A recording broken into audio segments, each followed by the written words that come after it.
यदि आप सर्दी खांसी से तुरंत राहत पाना चाहते हैं तो आप कीजिए भस्त्रिका प्राणायाम। लेफ्ट नॉस्ट्रिल बंद कर लेना है, राइट से लेना है, राइट से छोड़ना है, इक्वल स्ट्रोक लगाना है।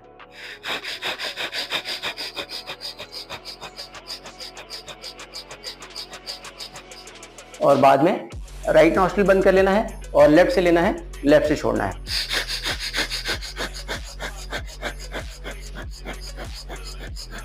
तो इस तरह से दोनों तरफ से 5-5 बार करना है।